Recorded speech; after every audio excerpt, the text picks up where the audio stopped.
Bien, como le dije, hoy vamos a hablar un poquito de generaciones de tomógrafo y tipo de tomografía. Voy a tratar de hacer lo más sintético posible, sistemático, para no aburrirlos mucho, porque esta parte es bastante extensa. Pero las generaciones habla simplemente de una especie de clasificación, todo en la raza humana trata siempre de clasificar todo para entenderlo mejor. Eh, los tomógrafos tienen más de un tipo de clasificación.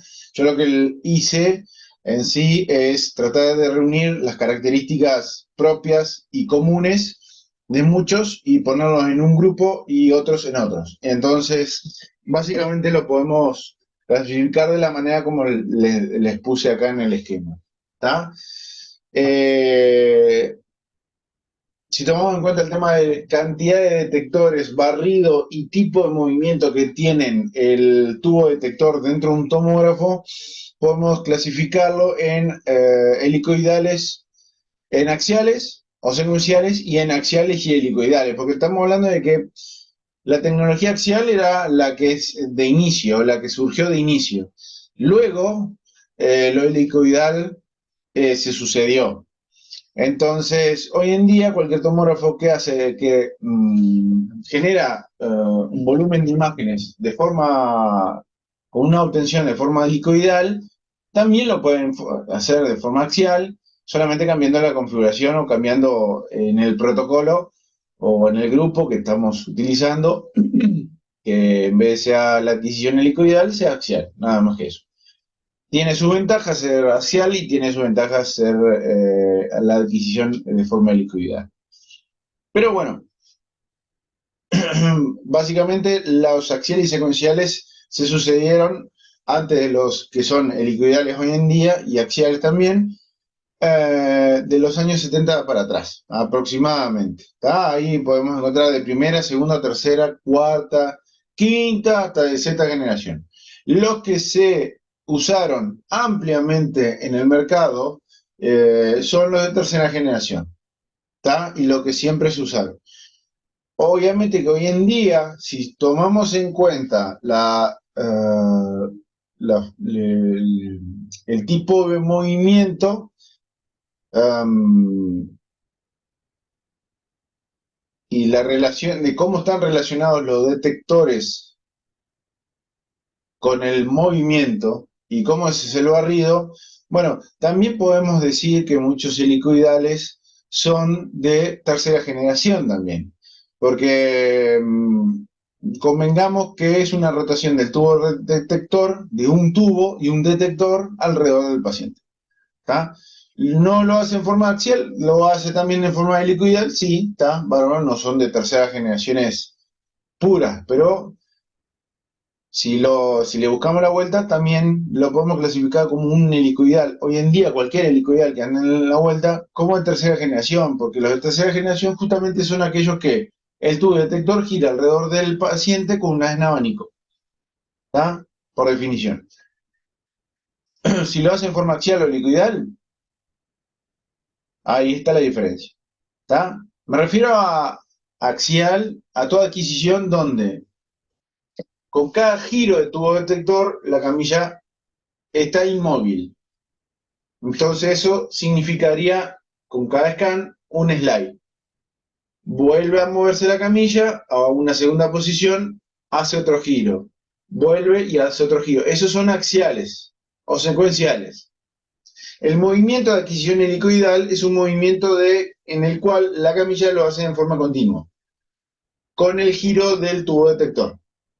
Entonces lo que genera es una adquisición en espiral, ¿tá? En forma helicoidal y continua, ¿tá? Con los helicoidales surgió el término de pitch, que justamente calcula la relación que tiene este movimiento de camilla con relación a la rotación del tubo detector y al espesor de ese slide o ese corte en el que tenemos, ¿tá? Que vamos aquí. Sin irnos más lejos, vamos a ir lo más rápido posible. Primera generación era el automógrafo como por ejemplo el tomógrafo de EMI, ¿no? El primer tomógrafo EMI que era solamente una adquisición de cráneo que se realizaba en donde teníamos un único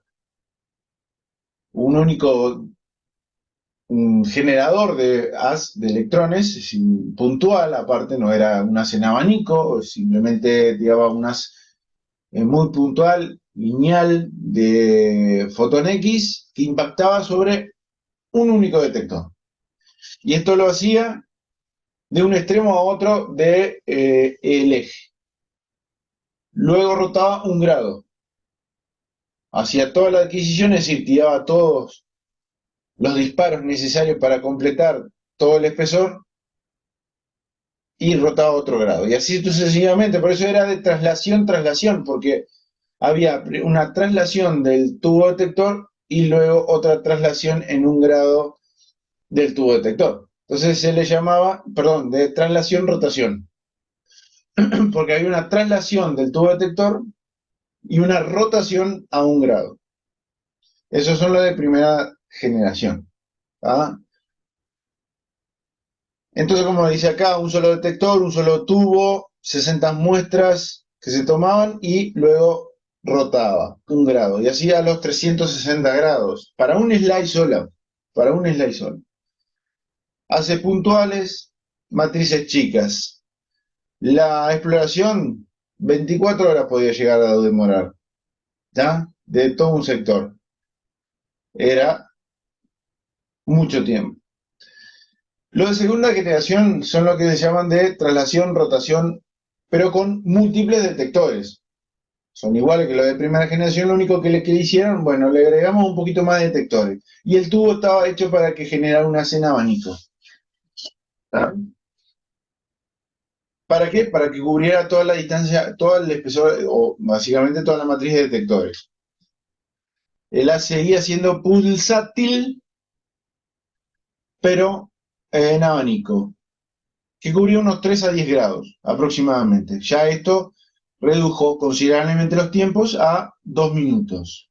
Las matrices seguían siendo muy pequeñas, ¿verdad? Los de tercera generación son los que básicamente vemos en la actualidad, donde el tubo y el detector son de rotación-rotación, es decir, rota tanto el tubo como el detector alrededor del área a explorar. ¿Tá? Sigue siendo una pulsátil en abanico entre 30 a 60 grados, eh, cubriendo un área total de cubriendo el área total de exploración. Lo que también podemos diferenciarlo con los de adquisición helicoidal, que ya hoy en día todos los de adquisición helicoidal ya el haz no es pulsátil, sino que es un haz eh, continuo, de disparo continuo, eh, pero sí siendo en abanico con un mayor grado de cobertura. Donde también el grado de cobertura lo podemos setear para utilizar dentro de la matriz de detectores una determinada cantidad de detectores con un determinado espesor fijo. Matriz, o sea, obviamente, cuanto más avanza, cuanto más avanza la posibilidad de los sistemas informáticos, las matrices que se pueden generar son mayores. Con los de tercera generación también apareció lo que es la colimación pre y post paciente, que ya habíamos hablado. ¿Ah? Y bueno, es el tubo detector que rota alrededor del paciente 360 grados. De aquí de cuarta generación en adelante casi quedaron en nivel experimental, nunca salieron del área de fabricación a gran escala. ¿Ah? Los de cuarta generación son los de rotación estacionaria, porque todos los detectores estaban de forma estacionaria fijados al gantry. ¿Ah? No se movían. Eran muy costosos, mucha cantidad de detectores. Si se quemaba uno, generaban artefactos y había que ir a cambiar ese detector. Era muy complejo estos tipos de equipos. ¿Tá? Pero el haz que utilizaba y el tubo era el mismo que los de tercera generación. Tenía una ventaja que la adquisición era bastante buena, buenas resoluciones, un poco más rápida que los de tercera generación. Las matrices eran mejoradas cuando surgieron los de cuarta generación, las matrices mejoraron. Se le ampliaron hasta las de 512 por 512. Estamos hablando que esto fue en 8 años, ¿no? Estamos hablando del primero en la década del 70, sigue siendo la década del 70, pero en el 78. La gran desventaja es las altas dosis que podían recibir los pacientes. ¿Ah?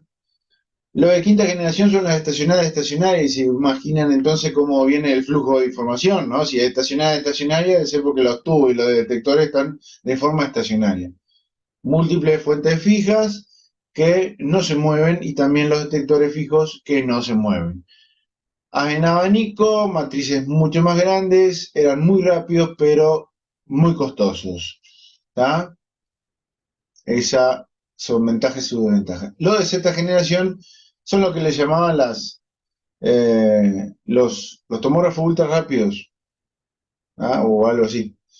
Consistía en básicamente un acelerador de electrones muy potente que era generado por una arma que le decían, porque básicamente disparaba electrones a muy alta velocidad, con una gran diferencia potencial, se requerían altas energías. Tenía una bobina deflectora que lo que hacía era focalizaba el haz, ¿tá? Lo movía a las de electrones en un punto a otro para que rotara muy velozmente, muy rápidamente. Estamos hablando de, no sé, entornos de 0,2 segundo por vuelta, era un disparate o menos aún. Eh, y lo que tenía que este haz con esta bobina deflectora, impactaba sobre un ánodo que estaba donde estaba el paciente. Y esta deflexión que se generaba con las bobinas hacían que el haz rotara alrededor del paciente, generando también fotones X alrededor del paciente. ¿Está? Básicamente el haz estaba alrededor de toda esta bobina. Y bueno, aquí tenemos la camilla. Básicamente estamos hablando que es un tomógrafo que creo que hay uno y si es que funciona y solamente con miras para investigación, ¿no? Nunca para uso. Y aquí tenemos, obviamente que todo el resto, todo este resto de máquina está en otra sala al lado, ¿no? Obviamente que el gantry está acá y todo el resto está en otra sala porque era muy grande todo. Y pasamos a los helicoidales. Bueno, los helicoidales lo que cambiaron es la forma en cómo se relaciona el movimiento de la camilla con la rotación del tubo detector, generando imágenes en forma de espiral. ¿Está? Lo que cambiamos acá es la resolución temporal de las adquisiciones. Obviamente con las adquisiciones helicoidales yo voy a tener una adquisición más rápida, ¿está? Pero la información no siempre va a ser la más, eh, ¿cómo le puedo decir? Ah, se come un poco de información el helicoidal. Como verán, siempre las secuencias axiales generan mejores resoluciones finales en comparación con las helicoidales. Si comparamos un corte axial con un corte helicoidal, siempre el corte axial va a tener una mejor resolución. ¿Ah? Estamos hablando que todo el haz está concentrado en el line, y con el helicoidal no. ¿Ah? Y depende cómo nosotros seteemos el factor pitch en nuestro tomógrafo, qué tanto solapamiento tenemos de cada una de las espiras entre sí, sobre sí misma. Cuanto más solapamiento, mayor información que vamos a tener por cada corte, más técnica que vamos a estar concentrada en cada corte, pero obviamente mayor dosis al paciente. Si generamos pitch menores, menor es la información que tenemos, velocidades son mayores, pero obviamente ganamos en dosis al paciente. Entonces es un tire y afloje como siempre. ¿Ah? En un principio fueron de 1 a 2 hileras de detectores, luego las matrices aumentaron hasta las 128 y 256 filas de detectores. ¿Ah?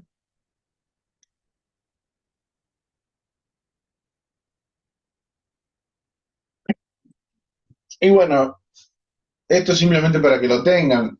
Si nosotros, ya que hablamos bastante de tomografía hasta ahora, podemos decir que cuál es la importancia real de la tomografía computada con respecto a la radiología convencional, es que la imagen bidimensional es más difícil para visualizar algunas otras estructuras de partes blandas que la tomografía la brinda de manera mucho más eficiente.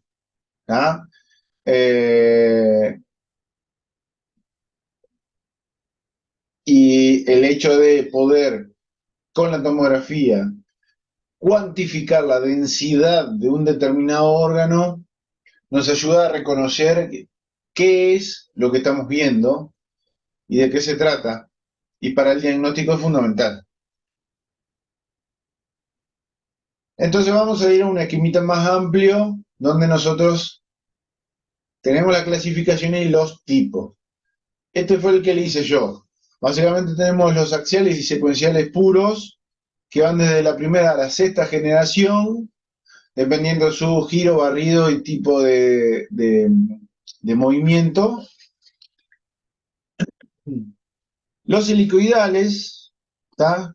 De uno y dos filas de detectores, ¿tá? Que también hacían adquisiciones axiales, y ya lo que son de más de dos canales o de más de dos filas de detectores, que esos son los helicoidales multi-slice, ¿tá? O multidetectores multicanal, que podemos encontrar desde 8 hasta 640 canales, 640 filas de detectores, que es una pelotudez crónica de tomógrafo que no son los más usuales que podemos encontrar. Obviamente, en el mercado común y corriente podemos encontrar desde 16 hasta 128 canales, que es lo usual, ¿tá? Y lo más ampliamente distribuido. ¿Está? Dentro de toda esta subclasificación de multilight tenemos muchos equipos híbridos también. Acuérdense que las técnicas de medicina nuclear de obtención gamma pueden mezclarse con algún resonador o algún tomógrafo para dar imágenes anatómicas de ciertas imágenes que son más funcionales, ¿tá? De un determinado sector y tener una relación específica. Y también tenemos los Dual Energy, que estos entran en una subclasificación, ¿tá? Tomógrafos de energía dual, que vamos a ver de qué se tratan. Son energías que nos brindan muchas ventajas, pero que hoy en día no están tan distribuidos porque son equipos más caros. Y también en el medio hay una cuestión de que los tomógrafos de energía dual eh, dan imágenes a ver, vamos a hablar en criollo. Estamos hablando de que si tenemos un equipo que nos brinda mayor información o información de diferente manera para mejorar nuestro nivel de diagnóstico, tenemos que, tanto médicos como licenciados, estar capacitados para poder usarlos. ¿Podemos los licenciados poder estar capacitados para usarlos? Sí, podemos estar. Pero ¿qué pasa? Todavía no se llegó, como en el medio no está ampliamente distribuida la tomografía Dual Energy, no se llegó a tener un nivel de preparación a nivel de medicina imagenológica eh, para el completo uso de estos tipos de equipos, ¿ah? Y sacarle todo el jugo a estos equipos que sí son caros y que, bueno, generan otras cosas, como por ejemplo el hecho de que los pacientes podemos utilizar cantidades mucho menores de medio de contraste, podemos generar imágenes donde podemos obviar la fase sin contraste en muchos estudios, ya que nosotros podemos setear la visualización de mis imágenes para que poder ver, y estas imágenes con alto realce de contraste o con bajo realce de contraste y básicamente quitar el contraste, en cierta forma, de la sustancia iodada, del contraste del iodado. ¿Tá? Pero son muchas otras también las ventajas. Bien, no voy a detener esto, ya más o menos le expliqué cómo es que funcionaba un tomógrafo helicoidal y cómo es la relación del movimiento de rotación del tubo detector con relación a la mesa. ¿Tá?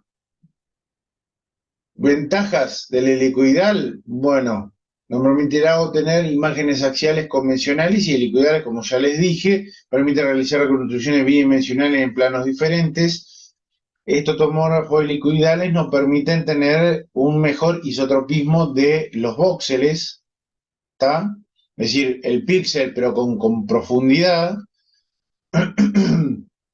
para tener imágenes en varios planos, pero en los cuales los planos sagitales y coronales no salgan escalonadas o permite que no salgan tan escalonadas. ¿Tá? Cuanto más avanza la tecnología helicoidal y el procesamiento de las imágenes, se tiende a mejorar el isotropismo de estas y obtener imágenes en todos los planos con las mejores resoluciones posibles. Hoy en día ya lo tenemos y cada vez se trata de mejorar estas imágenes, pero en función de la dosis al paciente, es decir, tratar de obtener la misma calidad de imagen, pero haciendo una reducción considerable en las técnicas que se utilizan. ¿Tá? Permite estudiar zonas amplias de nuestro cuerpo poco a poco, podemos realizar estudios en distintas fases con la utilización de bombas inyectoras. Esto está. También se pueden hacer en tomógrafos axiales, pero era más lento, entonces no podíamos hacerlo en todas las fases. Capaz que lo podíamos hacer en una fase portal, una fase arterial, una adquisición en fase arterial estaba medio complicado porque iba a demorar más. Generalmente las secuencias axiales tienen un tiempo de adquisición en todo el scan más amplio. Un cráneo, si yo comparo un cráneo axial con un cráneo helicoidal, el cráneo helicoidal lo hace mucho más rápido que un cráneo axial. ¿Tá? Bien. Y lo que hoy en día ustedes van a trabajar, van a hacer en el tomógrafo multi-slide. ¿Tá? Hay una amplia gama de tecnología en lo que respecta a tomógrafos multi-slide. Hoy en día cada vez más se avanza en la generación de tomógrafos que generen imágenes de forma más rápida, con la menor dosis posible, utilizando métodos de reconstrucción iterativa.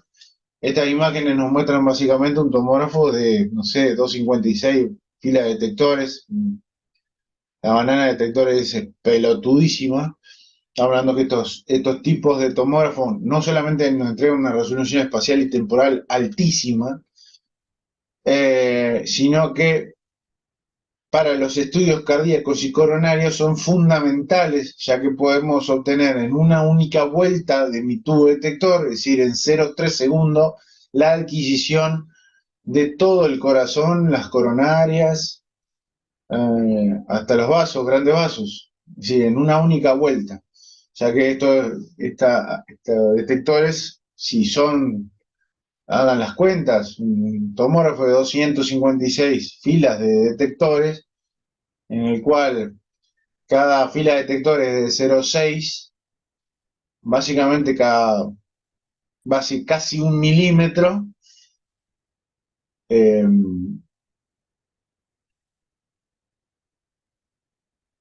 saquen las cálculos, 256, 1 milímetro, 256 milímetros en un giro, ¿tá? 256 milímetros en un giro son 2 centímetros, ¿no? ¿Estoy bien? ¿O estoy tan en pedo que... 25 centímetros. ¿Eh? No, Son 25 25. centímetros. Está, me perdí yo. Dios mío, lo que es trabajar tantas horas.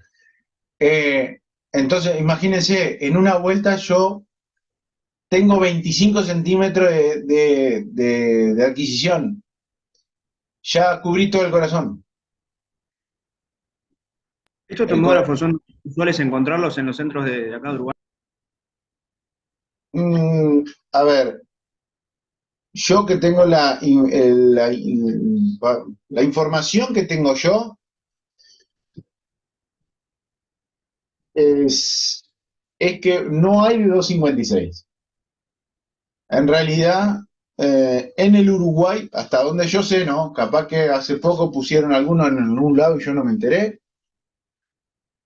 Hasta donde yo sé, por ejemplo, el General Electric que estaba en Casa de Galicia, que sigue estando creo que en Casa de Galicia, que ahora es no es Casa de Galicia, que ahora es el Círculo Católico, es un falso 128, porque te tira como que es 128, pero no es, porque en realidad tiene detectores creo que es una matriz asimétrica en la cual termina siendo de 128 porque parte de la fila de detectores separa cada detector en dos. Es decir, básicamente utiliza la mitad de un detector, entonces como que tuvieran en esos tipos, en esa parte de la matriz, dos filas por cada detector, dos filas de detectores. Entonces, claro, es un falso 128.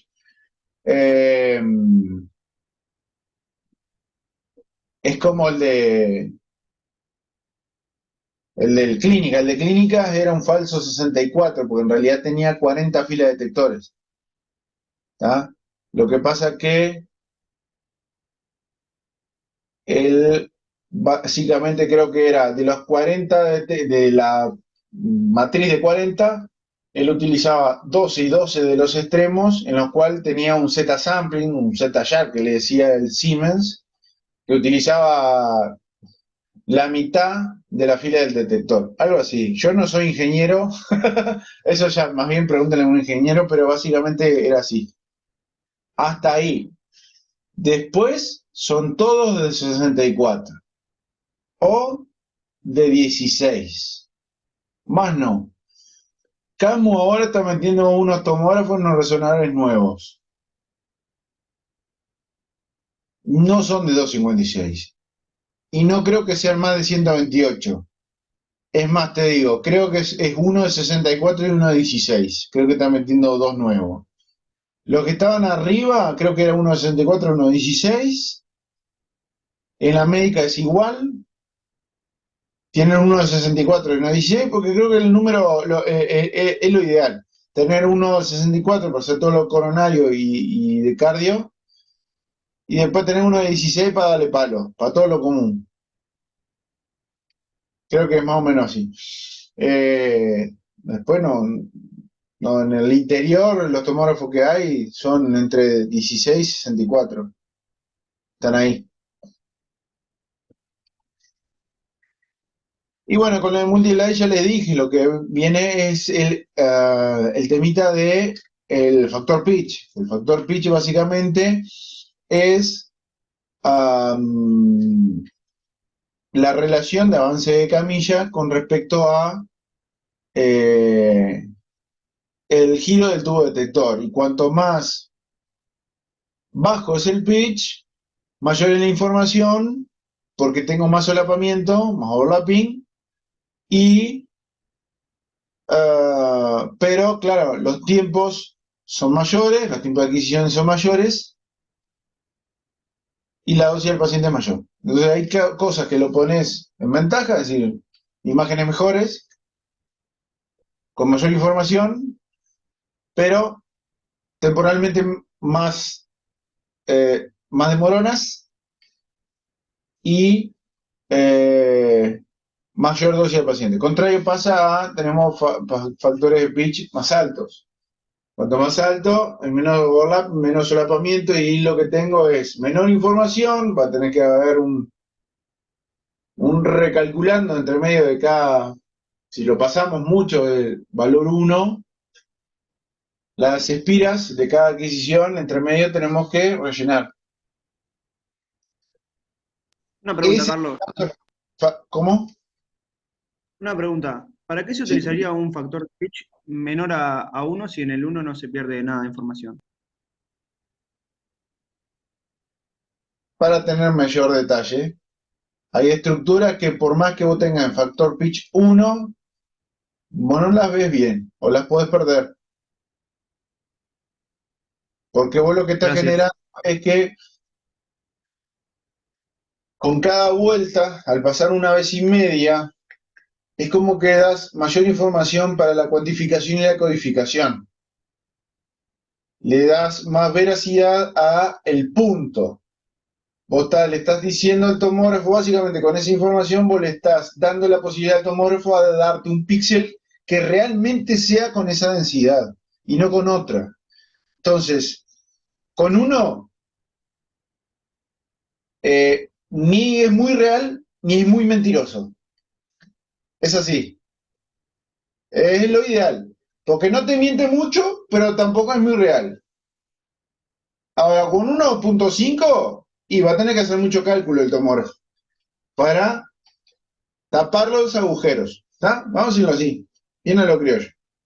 Ahora, lo que le decía, cuando hablemos de artefactos, se van a dar cuenta que hay un artefacto que se llama molino de viento, eh, que se genera justamente por esto, porque cuando el tomógrafo no logra rellenar la información, ¿está? Eh, genera artefactos y se denotan por una especie de molino, un alargamiento en los bordes, un molinito, un aspa de molino, un dedito así, que se sucede de un corte a otro cuando estás pasando, subiendo y bajando en los cortes en todo el volumen, en algún extremo, en algún borde medio punteado, espinoso, así, medio en espiga, te lo alarga. Te alarga la espiga o te la deja tipo con un dedito así, algo por el estilo en la imagen que después vamos a ver. Y eso pasa porque hay un submuestreo, ¿ah? De la información. ¿Entienden todo lo que les digo? Capaz que estoy hablando y estoy pirando y ustedes no entienden nada. ¿La van cazando? Bastante. Bien. En resumen, entonces, el factor pitch es un parámetro involucrado en la calidad de la imagen, la radiación de la dosis de radiación y la velocidad de adquisición, por supuesto. ¿Ah? Aquí están los para un multi-slide, donde, a ver, si no es un multi-slide, lo único que nos diferencia es que no tomamos en cuenta el número de canales. Un pitch en un tomógrafo helicoidal simple de una hilera o dos, no vamos a tomar en cuenta el número de canales, como vemos acá. Ahora, en los multi-slide sí tomamos en cuenta el número de canales, es decir, qué cantidad de detectores, de fila de detectores tiene. Por ejemplo, acá de 64 canales. ¿Está? Entonces, ventaja en el multi-slide, mayores velocidades, obviamente, de adquisición. Cuanto más hilera, nosotros tenemos mayor, abarca mayor cantidad de terreno dentro del área de exploración. Utiliza espesores de mayor tamaño para después procesar en cortes finos. Eso nos mejora en la dosis al paciente. Eso todo lo que hacemos tomografía sabemos porque lo hacemos, por ejemplo, en todos los tomógrafos. Generamos, adquirimos en grueso y reprocesamos en fino. O sea que, y más si todavía tenemos métodos de iteración que mejoran las imágenes reprocesadas. ¿Tá?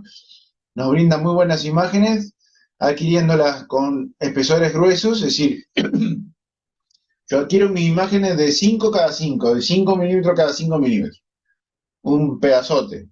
Y después lo que hago, reproceso esas imágenes para mostrarle al médico de 1,25 cada 1,25. Es decir, que sean de espesor de 1,25 con incrementos de 1,25. Eso hace un pitch cercano a 1. ¿Tá?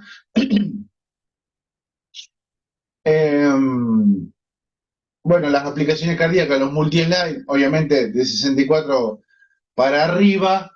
Eh, y bueno, eso lo endoscópica, visión endoscópica no invasiva y se ve poco eso. Se hace poco.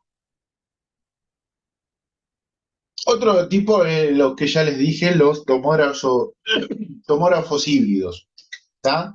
Combinados con PET. Son tomógrafos que básicamente lo que le dan son imágenes anatómicas de un determinado sector que se está viendo cuánta captación del radiofármaco que se le inyectó existe. Y básicamente se está dando una imagen metabólica funcional de ese determinado sector. Se le hace una adquisición de abdomen pelvis, se le inyecta antes el radiofármaco FDG, el 18 FDG, el más ampliamente distribuido, se ve cuánto se deposita en determinados órganos, se ve si esto es normal, porque en algunos se deposita de forma normal y en otros no tanto. En los que no tanto se deposita, se ve cuánta captación tiene, y acá es que está el hecho de que se utiliza mucho para oncología, ¿verdad? Ya algo habíamos hablado, no quiero entrar en detalle, pero esto lo van a ver con medicina nuclear, cuando hablen de gamas cámaras. Pero básicamente estas técnicas son técnicas que no son invasivas, que se manejan con el principio de cinética de trazadores, con la posibilidad de detectar procesos fisiopatológicos que resultan de cambios bioquímicos. ¿Tá? Básicamente son sondas moleculares, ¿tá? Moléculas idénticas, indistinguibles de los sustratos bioquímicos fundamentales que existen en el cuerpo y que se vinculan con cambios metabólicos, cambios en el flujo sanguíneo, en el consumo de oxígeno, en el grado de entre agonista y receptor. Es decir, cuánto se deposita en un determinado lugar porque hay receptores para él. No voy a andar en detalle, así que esto lo voy a pasar de largo. Simplemente le voy a mostrar. Esto es un detector gamma de un PET asociado a un tomógrafo. Primero está todos los detectores gamma y luego más adentro está el tomógrafo. Básicamente lo que hacemos es que le damos los parámetros de inicio y final idénticos a los dos equipos. Entonces lo que va a hacer el equipo, si lo asocias al tomógrafo, va a hacer toda la adquisición de la captación gamma, de la emisión gamma, es decir, de cuánto captó un determinado órgano o determinado, no sé, proceso neoplásico, y luego se le da una imagen anatómica de esto. Entonces se hace una fusión de ambas dos, y lo que se visualiza es la imagen por tomografía con una coloración que no hace distinguir cuánta captación tenemos de este radiofármaco. Aquí tenemos un poquito de las indicaciones, esto es sacado de un consenso uruguayo, básicamente son todas las indicaciones que existen, obviamente para lo que es oncología es el 90% de las indicaciones, pero también hay eh, para patologías neurológicas, para todo lo que es cardiología y procesos inflamatorios también. Acá lo que tenemos es una imagen de PET-CT, ¿ah? Su imagen de tomografía y su imagen de PET y la fusión coloreada como la vemos abajo con color. Los lugares más brillantes son los lugares de mayor captación del radiofármaco, ¿ah? Y vemos acá un paciente con CBP, con adenopatías bilaterales y metástasis suprarrenales, ¿tá? Por eso vemos la gran intensidad de captación de las suprarrenales, como vemos acá, bien brillante. Tenemos toda esta captación por debajo de la carina traqueal y a los lados, en realidad esto lo que es el CBP, que está obviamente realizando y captando mucho, pero también en una captación a nivel ganglionar del sucarinales y suprarrenal, ¿tá? Como vemos acá. Obviamente, como se elimina en la orina, también la vemos mucho en la vejiga, pero es porque se está eliminando.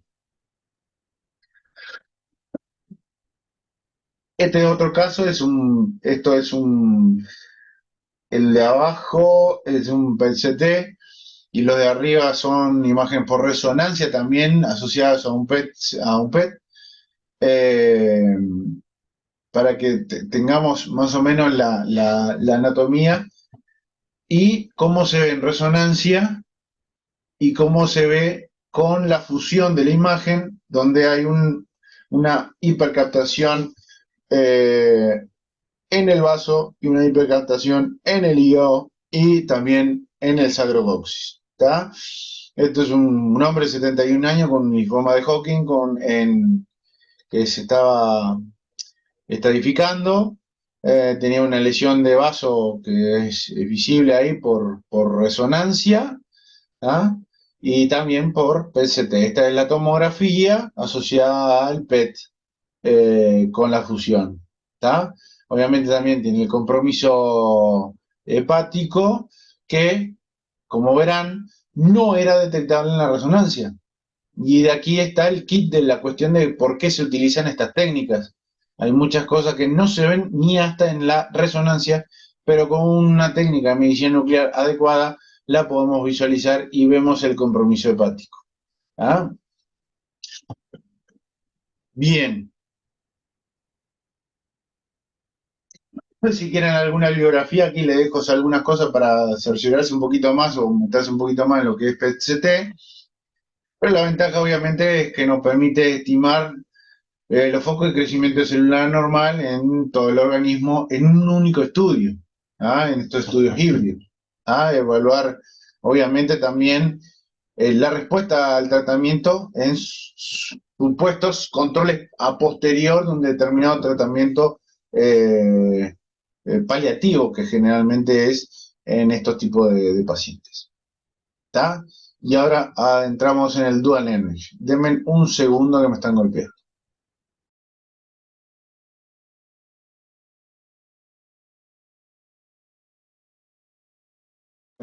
Bueno, seguimos. Y acá viene el tema de los tomógrafos Dual Energy, que para cuando usted, en realidad, para que tengan una idea, yo creo que solamente en Montevideo ya hay dos, y no sé si en el interior hay algunos, no sé. Pero hay dos, uno está en el Británico y otro está en el Hospital Español.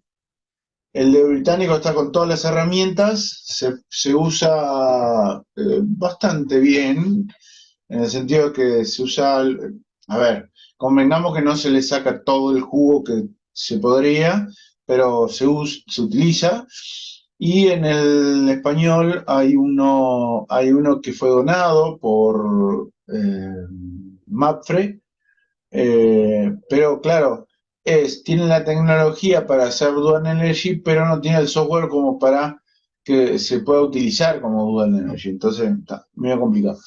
Pero bueno, creo que hasta ahora hay dos. ¿De qué se trata un tomógrafo Dual Energy? Se trata básicamente de adquirir con dos niveles de energía, con dos disparos o con dos fuentes de energía, eh, pero que sean las dos energías eh, de energías muy altas y bajas. Básicamente se adquiere con energía de 70 K y 140. Siempre en los extremos del kilovoltaje que se puede utilizar dentro del tomógrafo. Y esto nos posibilita ver las imágenes de diferentes maneras. ¿Está? Viendo aquellas estructuras que son cercanas a determinadas energías y otras que no. Entonces, la atenuación de un rayo X incidente está determinada por su energía y las propiedades de la materia sobre el que interviene. ¿Está? Entonces, mucho tiene que ver algo que nosotros ya lo sabemos, el efecto fotoeléctrico. ¿Está? No lo vamos a detener en el efecto Compton, pero sí en el efecto fotoeléctrico. El efecto fotoeléctrico justamente era el que consistía en que la liberación de un electrón de la capa K estaba debido al choque de un fotón incidente en esta orbital. ¿Tá? Para que el efecto fotoeléctrico ocurriera, la energía del fotón ha de ser superior al umbral energético de esa capa, que era la capa K. ¿Tá? Este umbral varía con cada sustancia. ¿Tá? Cada elemento de la tabla periódica y su configuración anatómica hacen que su capa K tenga un umbral diferente en cada uno de ellos. Este umbral va a variar mucho dependiendo de su número atómico. Es decir, cuanto mayor número atómico tenga este elemento, mayor umbral de capa K. Puesto que la energía de atracción entre el núcleo y esa capa aumenta con el número atómico. ¿Está? Por ende, se requiere mayor energía. Entonces, la energía de o la tecnología de una energía se basa en emitir dos espectros de energía conocidas sobre un objeto, cualquiera. Los cambios de atenuación entre series de alta y baja energía permiten diferenciar los materiales. Y lo que vemos acá, yo creo que está muy chiquito, se lo tendría que agrandar, es los valores que están ahí. Estos son dos sectores, dos secciones de abdomen, es decir, es un slide de abdomen a 140 y a 80, ¿está? De, obviamente, la altura de crestas, y estos serían las ilíacas, contrastadas, una fase arterial seguramente. Ahora, yo quiero que vean cómo el medio de contraste iodado, si medimos en unidades Hanfield qué tanta atenuación está pasando por adentro de ese vaso, cómo cambia los valores. ¿Está? Yo no veo bien porque no tengo lentes, pero a ver, creo que dice 294, ¿ah? 294 y acá 121, creo que algo así. Supongamos que son en unidades Hanfield el valor que se toma de densidad promedio ahí adentro. Con 80 keV se ve con una mayor densidad el medio de contraste iodado que a 140. Y esto lo sabemos de siempre. Sabemos muy bien que cambiando el kilovoltaje nosotros, ¿qué podemos hacer? Eh, ¿Aumentamos o disminuimos el contraste?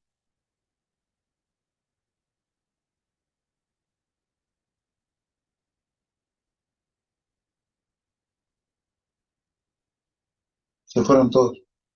Hay dos que ya se fueron. Las aburrí tanto que dos que ya se fueron.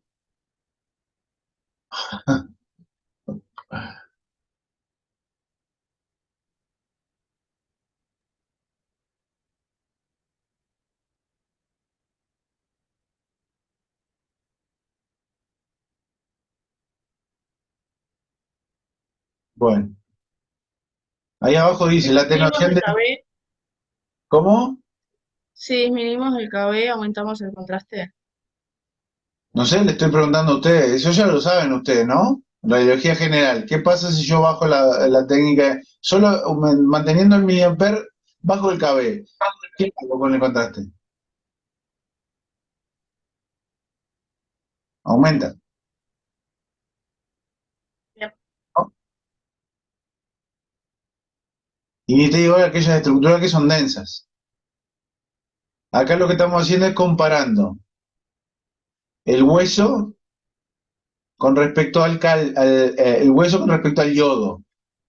Y estos, acá tenemos el hueso que está a 179 y 294 el yodo a 80 kb. Y acá tenemos que el hueso está a 333 y 121 el yodo a 140. Si se dieron cuenta, el grado de atenuación, es decir, la densidad para el tomógrafo a 140 que yo tengo mayor atenuación o mi densidad es mayor del yodo en 80 que en 140, pero más que la del hueso. Estamos hablando de que en 80 el yodo es más que la del hueso, pero en 140 es menos que la del hueso. ¿Tá? Quiere decir que nosotros vamos a ver más realzado el yodo a energías bajas. A eso se refiere. Básicamente juega la Dual Energy con la energía de la capa K de cada una de las sustancias. Entonces, si estamos cercanos a una determinada energía, nosotros vamos a ver más realzado esa estructura y no otras. Es decir, vamos a ver con mayor densidad esa estructura y no otras. Como es en este caso, acá a 80 kb, el yodo lo vemos con mayor realce, con mayor nivel en unidades de Hanfield que el hueso mismo.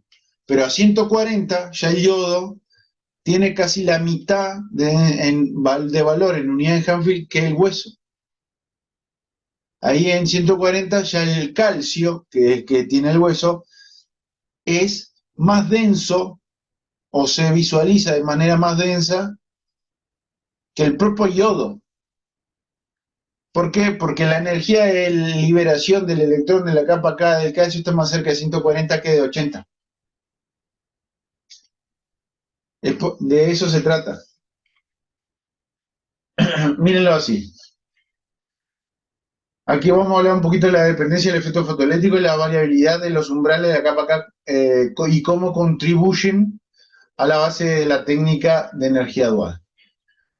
Los principales elementos que contribuyen al cuerpo humano, que son el hidrógeno, carbono, el nitrógeno y el oxígeno, tienen un umbral de capa K que ronda entre 0,01 y 0,53 keV.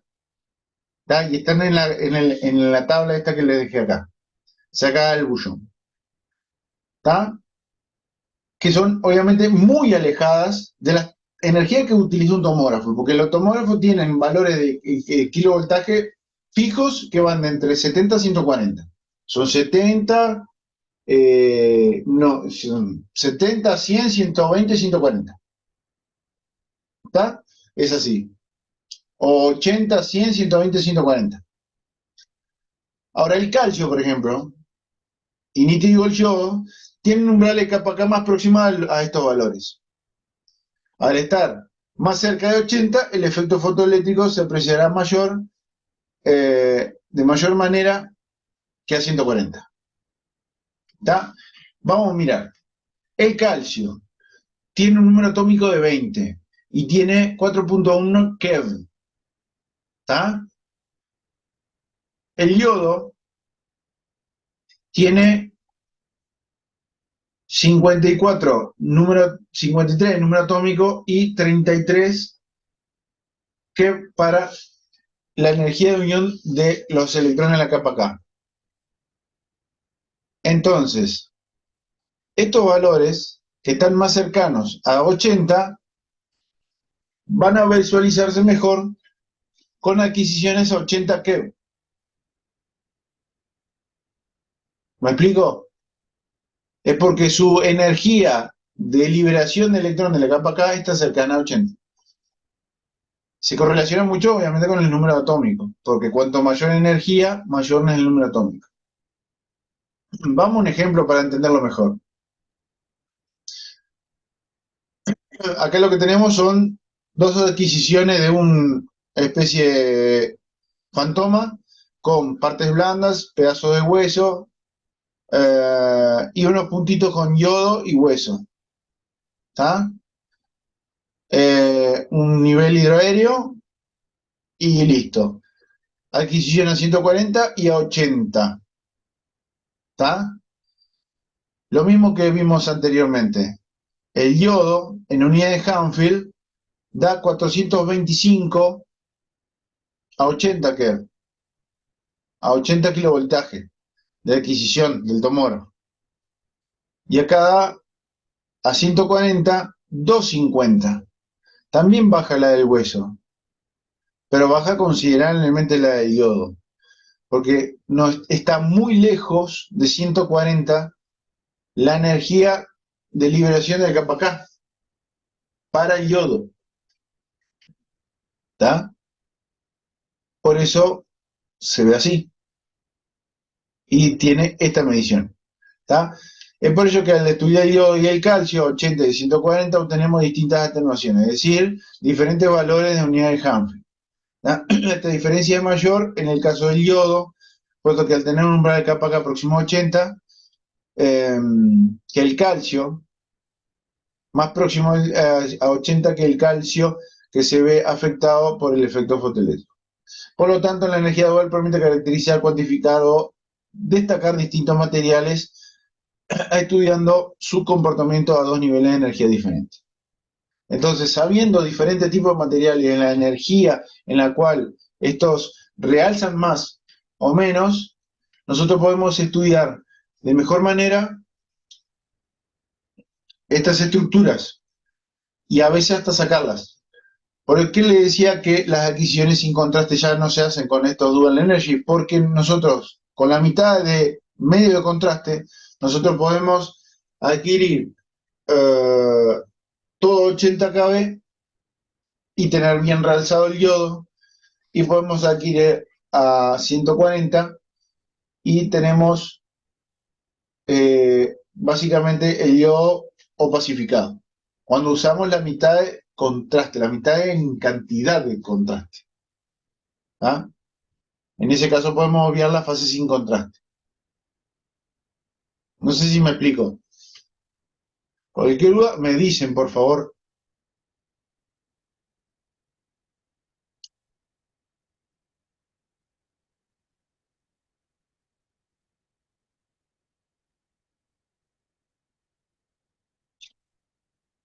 A ver, vamos con este ejemplo, ¿está? Sin hablar de calcio, iodo, nada por el estilo. Si tenemos dos elementos, ¿está? A y B, en el cual A tiene un umbral de capa K de 90, ¿qué? Y B tiene un umbral de capa K de 190. Es decir, tiene un número atómico mucho más alto, necesito mayor cantidad de energía para liberar ese electrón de mi capa K. Ahora tengo cuatro sustancias y quiero saber cuál es, si es A o es B, ¿está? Y la estudiamos adquiriéndola en dos diferentes tipos de niveles de energía, a 100 y a 200 kilovoltaje pico, obteniendo los siguientes resultados. Y abajo, que ven acá abajo, tenemos la densidad que se visualiza de cada una de las sustancias. 1, 2, 3 y 4. 1, 2, 3 y 4. A 100 y a 200 K. Entonces, fíjense bien. Si la sustancia 1 no se ve atenuada o no se ve con densidad alta o con una determinada densidad, ni a 100 ni a 200 como vemos acá, es porque seguramente ya descartamos que sea o A o B. Porque estamos hablando de que B está muy cercano a 190 y A está muy cercano a 90. Muy cercano a 100, perdón. Y B está muy cercano a 200. Entonces, seguramente todo lo que tenga B se va a ver mejor en la pasada a 200 kb. Y todo lo que tenga A se va a ver mejor en todo lo que esté en la pasada que se haga a 100 kb. Entonces, siempre es así. Si tenemos una sustancia que está muy cercana, su valor de capa K a la energía que yo utilizo para adquirir, se va a visualizar. Si no, no se visualiza. Y con esto podemos caracterizar y discriminar. En el caso de la sustancia O, como les dije recién, se ve muy densa a 200. Seguramente este tiene B, la sustancia B.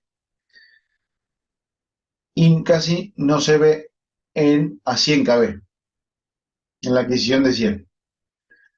Pasa lo contrario con la sustancia 3.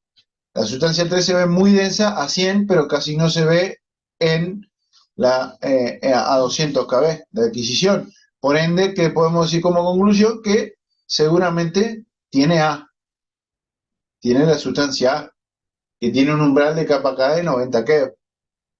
¿Tá?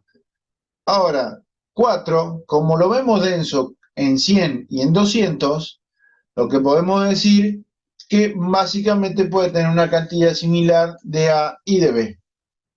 Es una mezcla. ¿Está? ¿Entendieron con este ejemplo?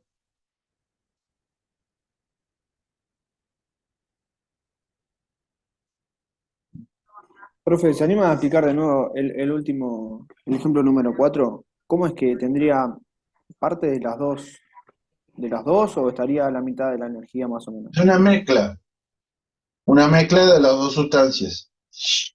obtendrán una cantidad similar de A y de B, porque como tiene densidad muy similar a 100 que a 200, tienen cantidades similares las dos sustancias.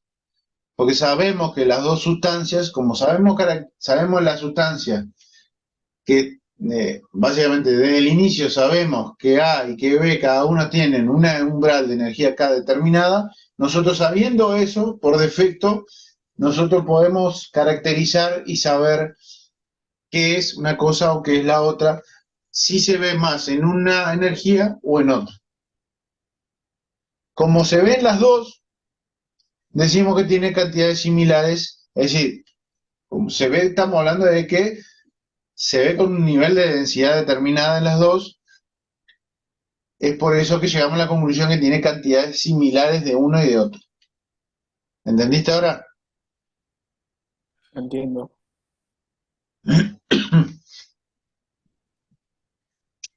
Bien. Ahora, ¿cómo hacen los equipos? Vamos a decirlo así. ¿Cuál es la magia? ¿Cómo lo hacen? Bueno, hay varios requisitos que tienen que tener los equipos para que obtengamos adquisiciones duales.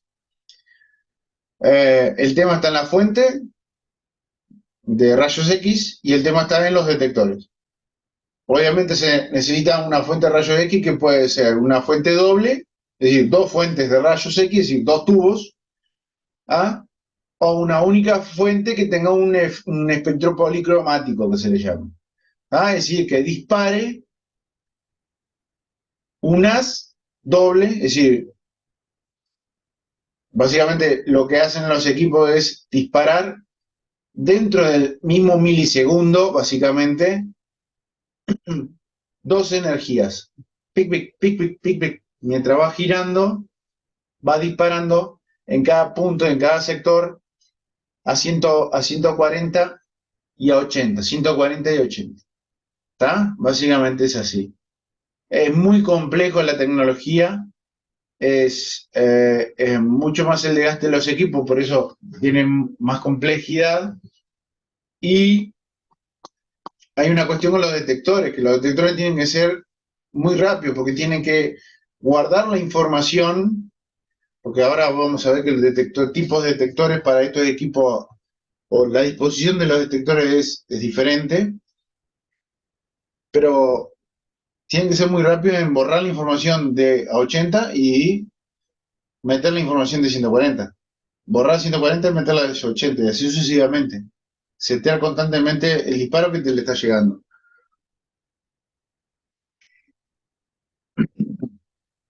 Hay algunas otras cuestiones más chiquitas a considerar con respecto a la fuente de rayos X, ¿tá?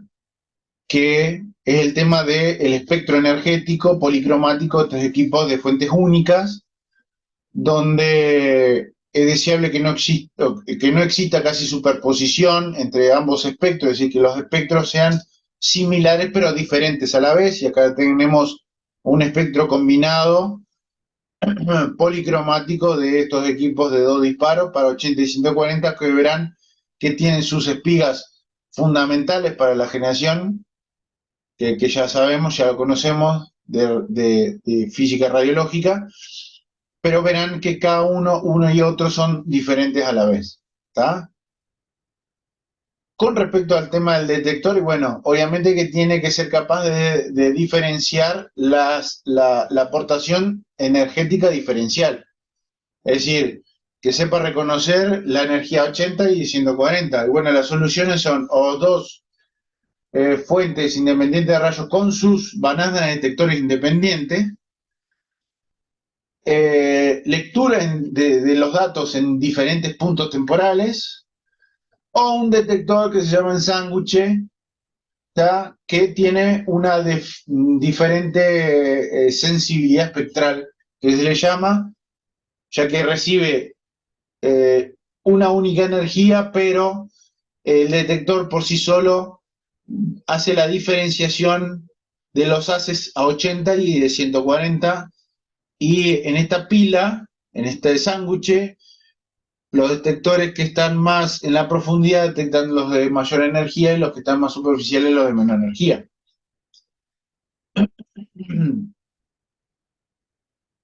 Obviamente hay otra cuestión con respecto a los materiales que se estudian, que deben tener una diferencia suficiente en sus propiedades espectrales. ¿Tá? Cada estructura y cada elemento tiene su índice de energía dual, que se le llama, que es un cálculo para justamente caracterizar las propiedades espectrales de cada sustancia, y estos equipos utilizan todo esto para muchas de las aplicaciones que tiene. Y bueno, hoy, ¿qué les puse acá? Un videito. Y este que era el reducido, y tiene video y todo, ¿eh? Bueno, acá, esto era, ahora ya me acuerdo. Básicamente acá lo que les muestro es un pantallazo de cómo es que hacen, cómo que se visualizan algunas cosas y cómo es que hace la magia para el diagnóstico. Esto es una cervical con unos clavos, da unas fijaciones de una laminectomía, creo que se hizo, y después unas fijaciones, no sé qué. Y como verán, nos da las imágenes en dos niveles de energía diferentes. A ver, déjeme ver dónde era que estaba. Pi, pi, pi, pi, pi, pi, pi, pi.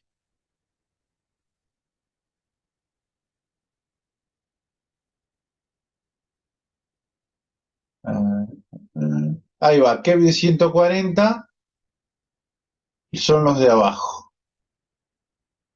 140, 100, 70 y 50 Kev. ¿Está?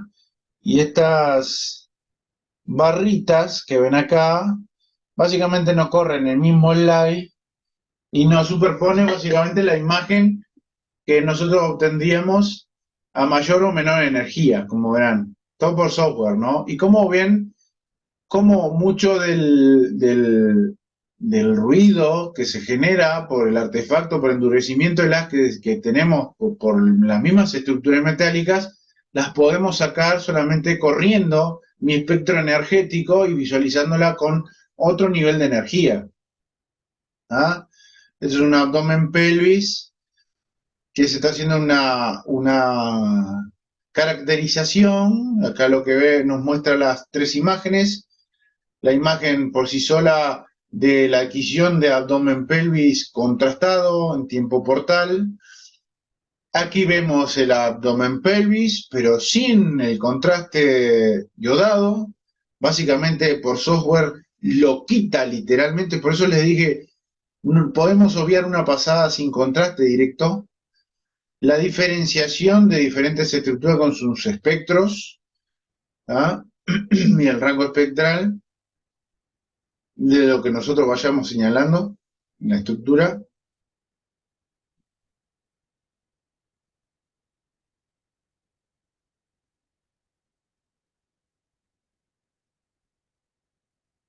Y esto básicamente nos sirve, por ejemplo, en el caso de los cálculos, para básicamente caracterizar los cálculos que son de calcio y los que no son de calcio. ¿Ah?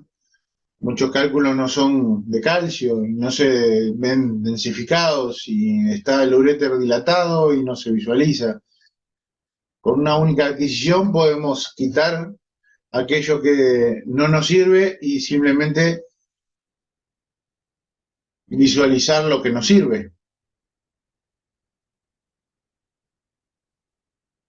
Es un video demostrativo, nada más que eso. Tiene muchas otras aplicaciones, como verán, pero aquí más o menos les dejo los de doble fuente, como son, con dos fuentes y dos bananas detectores. Generalmente es una tecnología de Siemens. ¿Ah? Esto es un Siemens abierto. Acá tenemos un tubo, un detector, tubo, detector. Generalmente está dispuesto de esta manera, con una banana detector más amplia que la otra. Obviamente esta es la de 140 y esta es la de 80. ¿Ah? Y cada uno obviamente con sus unidades de alta, de baja y demás. Esto está obviamente densamente cableado, está todo apretado, muy apretado y muy metido ahí adentro. Es increíble cómo es que llegaron a meterlo. ¿Tá? Son equipos, los de doble fuente, muy caros. ¿Tá? Eh,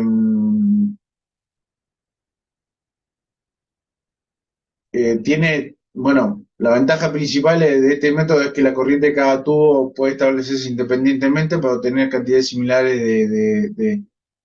de energía liberada en cada tubo, pero la gran desventaja es que es muy caro. ¿Ah? Acá tenemos un Somoto Perspective que es básicamente un Energy. Creo que este es el modelo que está en el americano, en el español. Creo que es este, no me acuerdo bien cuál es. Muchas de sus ventajas. Obviamente esto es un voucher que de propaganda de este tipo de equipos que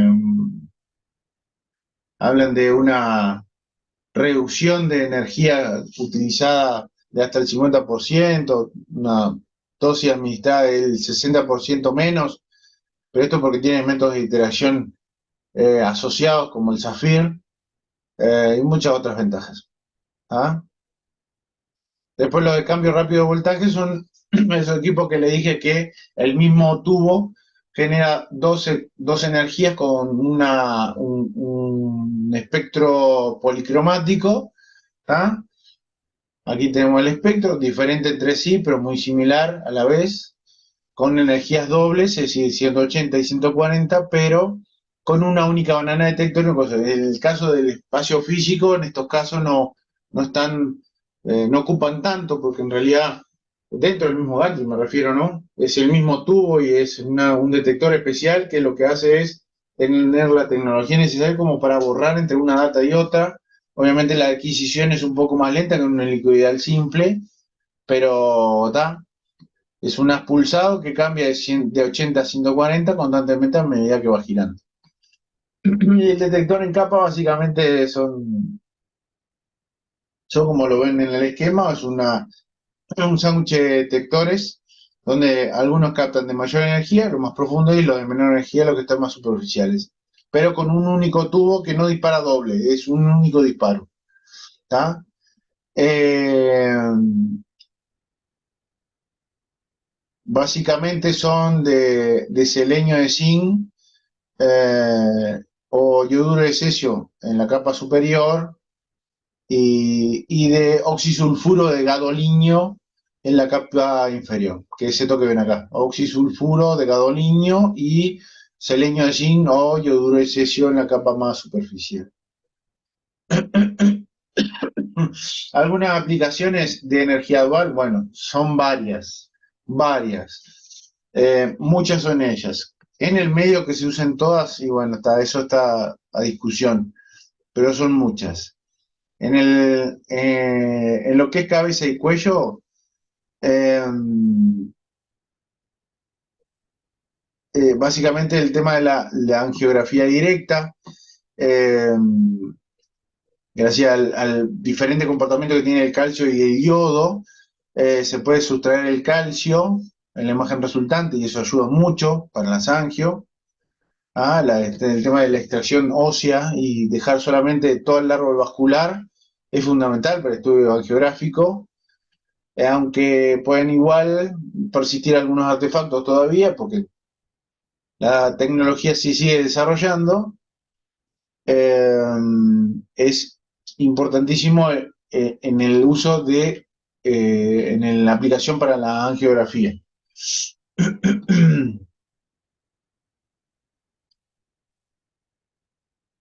Acá vemos, esto es un mixto.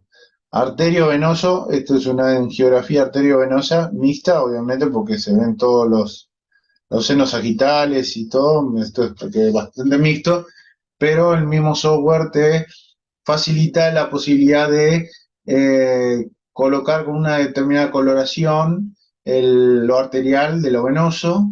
Obviamente toda la estructura ósea no se visualiza, se visualiza solo el árbol vascular. ¿tá? En tórax, bueno, la evaluación de la perfusión pulmonar es una de las principales aplicaciones clínicas en tórax de la tecnología Dual Energy, ¿tá? Eh,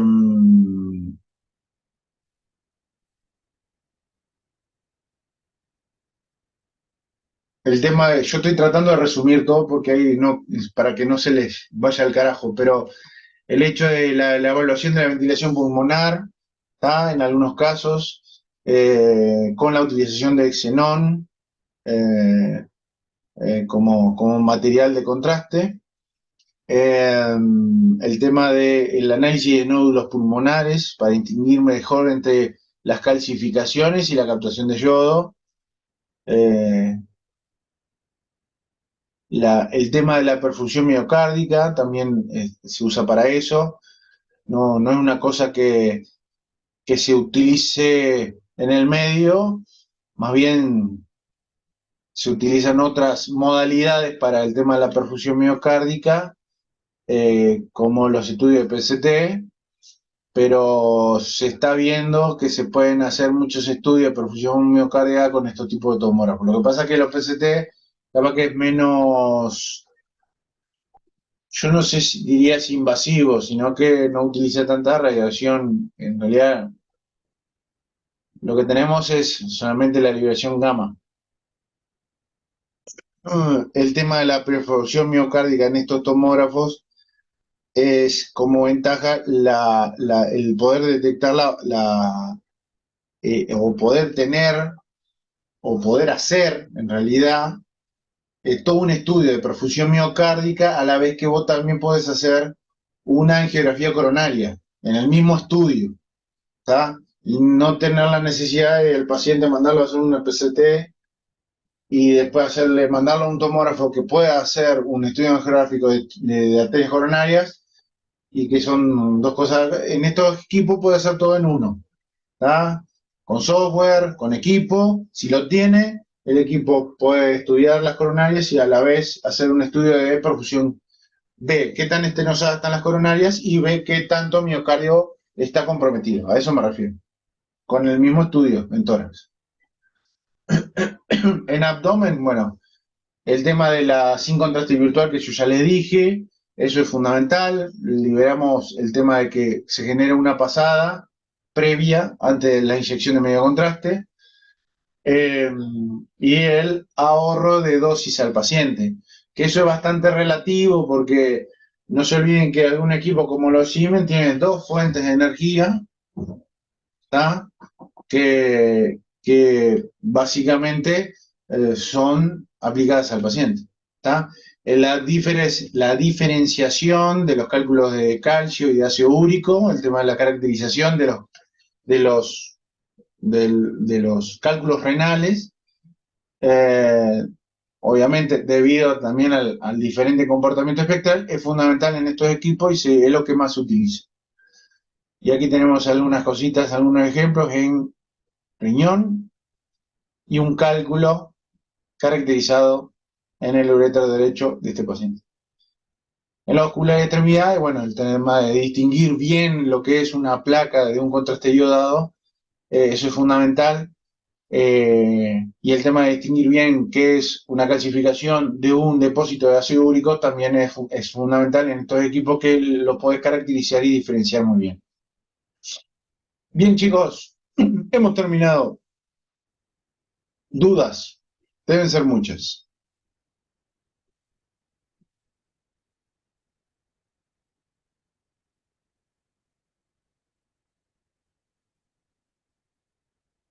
Se fueron todos. Estamos acá, profe, no hay duda. Bueno, chicos, nos vemos la clase que viene. Yo les confirmo bien cuándo vamos a tener la próxima. Eh, que sería todo el tema, ya nos vamos a meter un poquito en el origen y el procesado de las imágenes y, bueno, en la formación propiamente dicho. ¿Está? Profe, usted había quedado que el 13 empezaba a correr la semana del parcial. No sé si eso sigue en ¿Correcto? pie. Sí, O sea que a partir del miércoles más o menos vamos a estar haciendo el parcial.